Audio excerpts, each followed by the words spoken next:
Everyone, আসসালামু আলাইকুম। সবাই কেমন আছেন? আলুর চপ তো সবাই খেয়েছেন, কিন্তু আজ আমি নিয়ে আসলাম মজাদার একটা রেসিপি, ঘি চপ। এই ঘি চপ বানাতে আমার লাগবে বোনলেস চিকেন 2 কাপ, বড় সাইজের 3টা সিদ্ধ আলু, বিস্কিটের গুঁড়া 2 কাপ, হাফ কাপ পেঁয়াজ কুচি, হাফ কাপ ঘি, গোলমরিচের গুঁড়ো 1 চা চামচ, ডিম 2টা, পেঁয়াজ বেরেস্তা হাফ কাপ, 1 টেবিল চামচ কাঁচা মরিচ কুচি, ঘিয়ে ভাজা ময়দা 2 টেবিল চামচ, ভাজা জিরার গুঁড়া 1 চা চামচ আর গুঁড়া দুধ 3 টেবিল চামচ। প্রথমে আমি চুলায় একটা প্যান বসিয়ে হাফ কাপ ঘি থেকে সামান্য একটু ঘি এখানে দিয়ে দিব।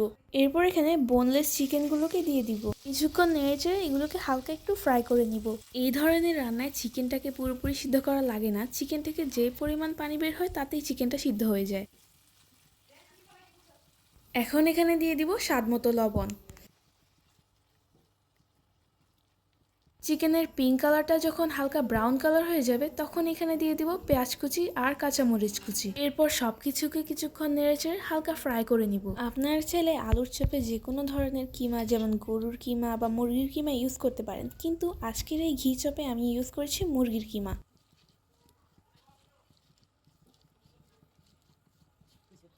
এখন আমি এখানে দিয়ে দিব ভাজা জিরার গুঁড়া আর গোলমরিচের গুঁড়া।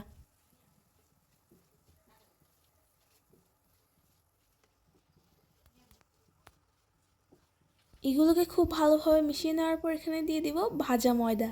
এই চপটাতে আমি ভাজা ময়দাই ব্যবহার করেছি। এই ময়দাগুলোকে প্রথমে আমি সামান্য একটু ঘি দিয়ে ভেজে নিয়েছিলাম। ময়দাগুলো চিকেনের সাথে খুব ভালোভাবে মিশে গেলে এখানে দিয়ে দিব গুঁড়া দুধ। এখানে চিকেনের সাথে ময়দা আর গুঁড়া দুধ দেওয়ার কারণ হচ্ছে আমি এখানে একটা হোয়াইট সস তৈরি করব। ময়দা আর গুঁড়া দুধটা চিকেনের সাথে খুব ভালোভাবে মিশে গেলে এখানে দিয়ে দিব সামান্য পরিমাণ পানি। এবার এটাকে আরও কিছুক্ষণ খুব ভালোভাবে নেড়েচেড়ে মিশিয়ে নিব।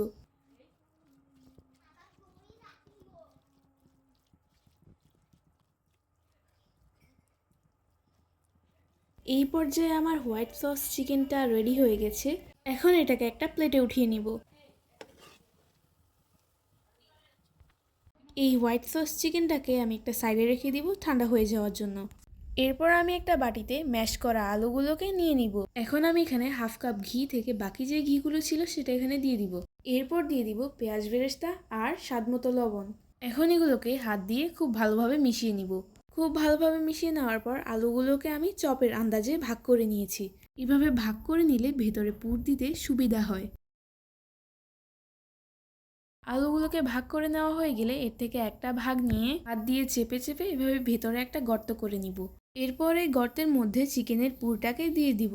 যতটুকু পুর দিলে আলুটাকে মুড়িয়ে নিতে সুবিধা হবে ঠিক ততটুকুই পুর দিব। এরপর আলুটাকে খুব ভালোভাবে মুড়িয়ে নিব। খেয়াল রাখতে হবে চিকেনের পুরটা যেন কোনো পাশ দিয়ে বের হয়ে না যায়। সেমভাবে আমি বাকি চপগুলোকেও তৈরি করে নিব।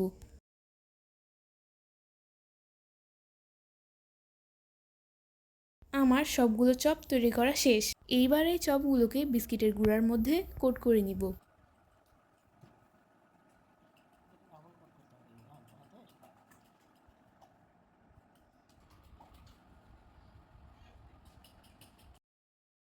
চপগুলোকে একবার বিস্কিটের গুঁড়ার মধ্যে কোট করে নেওয়া হয়ে গেলে এগুলোকে দিয়ে দিব ফেটানো ডিমের মধ্যে।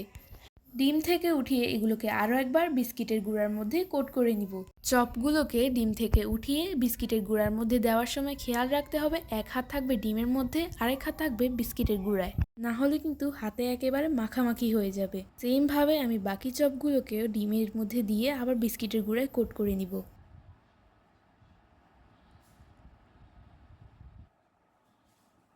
সবগুলো চপকে বিস্কিটের গুঁড়ায় কোট করে নেওয়া হয়ে গেছে। এবার এগুলোকে ভাজার পালা। এখানে একটা প্যানে তেল গরম করে নিয়ে চপগুলোকে ডুবো তেলে ভেজে নিব। কিছুক্ষণ উল্টে পাল্টে হালকা ব্রাউন কালার করে চপগুলোকে ভেজে নিব। মজাদার এই চপটা বাড়িতে একবার হলেও কিন্তু ট্রাই করবেন।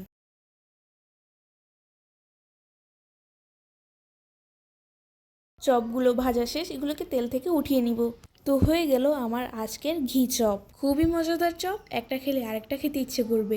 তো আজ এই পর্যন্তই। আরও মজাদার রেসিপি পাওয়ার জন্য পেজটাকে ফলো দিয়ে রাখবেন। আল্লাহ হাফেজ।